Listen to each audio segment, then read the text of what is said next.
हम लोग ओम के नियम के बारे में पढ़ चुके थे कि ओम का नियम क्या है। तो आप लोगों को ओम का नियम पता चल गया है। ओम का नियम क्या था कि जब किसी चालक तार में कोई विद्युत धारा प्रवाहित हो रही होती है तो चालक तार के सिरों के बीच जो विभवांतर उत्पन्न होता है उसमें प्रवाहित धारा के अनुपाती होता है। मतलब भी अनुपाती आई, आप लोगों ने पढ़ा था ना, भी अनुपाती आई। जब इसको हटाते हैं तो भी इक्वल टू आई आर एक नियतांक हो जाता है और आर इक्वल टू हो जाता है भी बाई आई। ये जो आर है प्रतिरोध है, ठीक है, आप लोगों ने इतना पढ़ा था।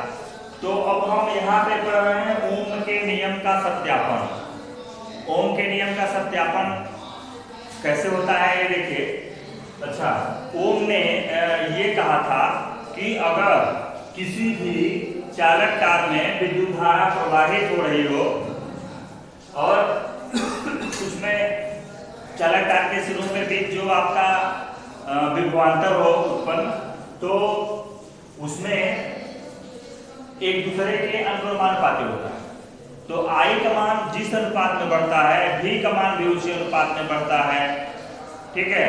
इसमें जो आर जो प्रतिरोध होता है वह एक नियत होता है, फिक्स होता है। तो यही हमको ओम के नियम में दिखाना है। तो जैसे कि हमने क्या किया, हम जैसे आप ले लिए आपका अमीटर ले लिए, अमीटर और ले लिए वोल्ट मीटर। अमीटर जो होता है विद्युत धारा को मापता है एम्पियर में और वोल्ट मीटर जो होता है वोल्टेज को मापता है वोल्ट में। अच्छा, तो हम दोनों युक्तियों को लेके करेंगे क्या। जैसे हमने एक परीक्षण लिया तो जिसमें उस युक्ति में अमीटर और वोल्ट मीटर दोनों साथ में जोड़े गए हैं। अच्छा, तो जिस समय जब उसमें विद्युत धारा का प्रवाह 0.5 एम्पियर था उस समय जो विभवांतर था वो 1.5 वोल्ट दिख रहा था, ठीक है। फिर हम एक दूसरा पाठ्यांक लेंगे। तो हमने उस समय उसमें विद्युत धारा का मान बढ़ाया, 1 एम्पियर लिया। तो जब विद्युत धारा का मान हम 1 एम्पियर लिए तो आपका जो विभवांतर था वो 3 वोल्ट हो गया। उसी के थ्रू फिर हमने जब विद्युत धारा का मान बढ़ाया 1.5 एम्पियर लिया तो उस समय आपका जो विभवांतर था वो 4.5 हो गया। इसी क्रम में हमने यहाँ पे 3 परीक्षण लिया है, 3 प्रयोग किया है। उसके आगे हम बारी बारी से और भी कुछ प्रयोग इसमें परीक्षण लेकर के निष्कर्ष निकाल सकते हैं। तो हमने फिलहाल यहाँ पे 3 ले लिया है। अब देखिए, अभी आप देखा था कि R equal to V by I. R equal to क्या होता है, V बाई आई होता है। तो इस परीक्षण में हमने क्या किया, इस परीक्षण में हम R का मान निकाल रहे हैं। देखिए, पहले आपका जो वोल्ट था 1.5 था विभवांतर, फिर धारा थी 1.5 भाग दीजिए। तो आपका जो R का मान आया, जो प्रतिरोध का मान आया वो 3 आया। फिर 3 वोल्ट था आपका विभवांतर, धारा थी 1, फिर आपने भाग दिया, फिर 3 आया। उसी क्रम में आपका विभवांतर था 4.5, विद्युत धारा थी 1.5, आपने फिर भाग दिया, फिर 3 आया। मतलब कि R का जो मान आ रहा है हमेशा निश्चित आ रहा है, नियत आ रहा है। मतलब वो नहीं बदल रहा है, वो फिक्स है, जो कांस्टेंट बोलते हैं जिसको, स्थिर। तो इससे यह पता चलता है कि ओम के नियम की पुष्टि होती है कि ओम ने कहा था कि आपकी जो चालक तार के सिरों के बीच जो उत्पन्न विभवांतर है उसमें प्रवाहित धारा आई के अनुपाती होता है। अर्थात जिस अनुपात में आई का मान बढ़ेगा उसी अनुपात में भी का भी बढ़ेगा। अगर आई का घटेगा तो भी का भी घटेगा। इस निष्कर्ष द्वारा यह सिद्ध होता है, इससे ओम के नियम की पुष्टि हो जाती है, ओम के नियम का सत्यापन हो जाता है। अच्छा, अब देखिए इन एम्पियर और विभवांतर, धारा और विभवांतर को लेकर के हम एक ग्राफ खींचें तो देखें क्या निष्कर्ष निकलता है। आपके पास ग्राफ पेपर होगा, ग्राफ पेपर आप जानते हैं। तो ग्राफ पेपर पे हम क्या करेंगे, वहां स्केल से एक हम एक्स अक्ष खींच लेंगे और y अक्ष ऊपर ऐसे ऊर्ध्वाधर खींच लेंगे। उस पे हम क्या करेंगे, नीचे वैद्युत धारा I को दिखा देंगे, वैद्युत धारा को एम्पीयर में मापते हैं। और आपका जो ऊपर y अक्ष है उस पर विभवांतर को आप दिखा देंगे। तो हमने जो 3 परीक्षण लिया था 0.5, 1, 1.5, ऐसे क्रम में आगे बढ़ते जा सकते हैं। विभवांतर को हमने लिया है 1.5, 3, 4.5 और 6, इसी क्रम में आगे ले सकते हैं। लेकिन हमने 3 परीक्षण लिया था तो 3 को दिखाएंगे, ठीक है।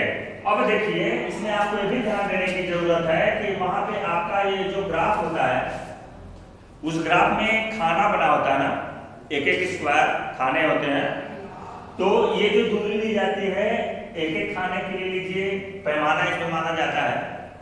तो यहाँ पर तो आप केवल एक एक खाना लीजिए, या ग्राफ पेपर पे नहीं बना रहे हैं, कॉपी में बना रहे हैं, तो ये दूरियां आपकी जो है समान होनी चाहिए, इसका ध्यान रखिए, ठीक है।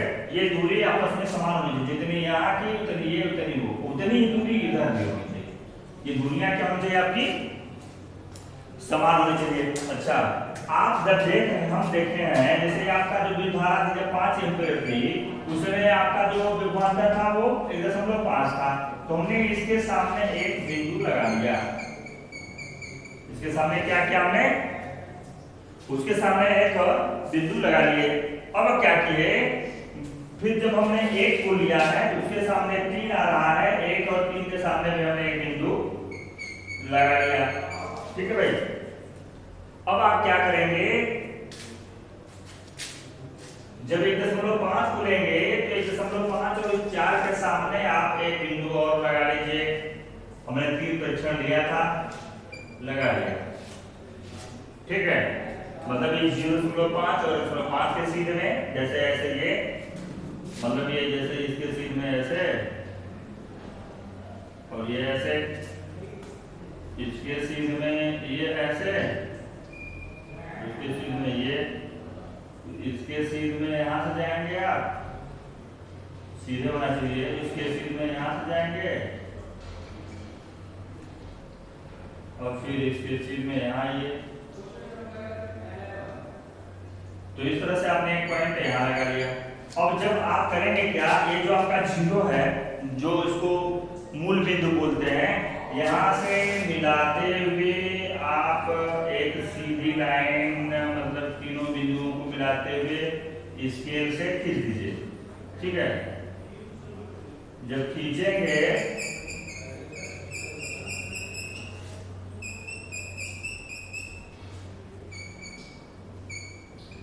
तो आपने देखा ये जो ग्राफ था, इस ग्राफ में इन बिंदुओं को मिलाते हुए एक सीधी रेखा जा रही है।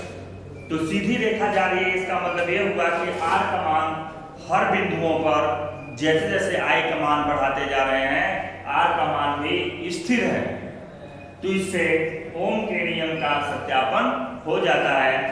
तो इस तरह से आप ओम का नियम और ओम के नियम का सत्यापन कर सकते हैं। और आप ये जो भी टॉपिक पढ़ाए जा रहे हैं इनको अपनी जो फेयर कॉपी बनाया है फिजिक्स की, भौतिक विज्ञान की, उसमें आप लिखते जाइए। और आप लोग इसकी फोटो कॉपी खींच करके हमारे पर्सनल व्हाट्सएप नंबर पे भेजा करके, जिससे ये पता चले कि कौन सा बच्चा कहाँ तक किया है। और इसमें आपको ईमानदारी बरतनी होगी। अगर आप ईमानदारी से पढ़ाई नहीं करेंगे तो फिर आपकी तैयारी सही ढंग से संभव नहीं हो सकती। इसलिए आप ईमानदारी से इसको लिखते जाइए और याद करते जाइए। तो यह रहा आपका ओम का नियम और ओम के नियम का सत्यापन।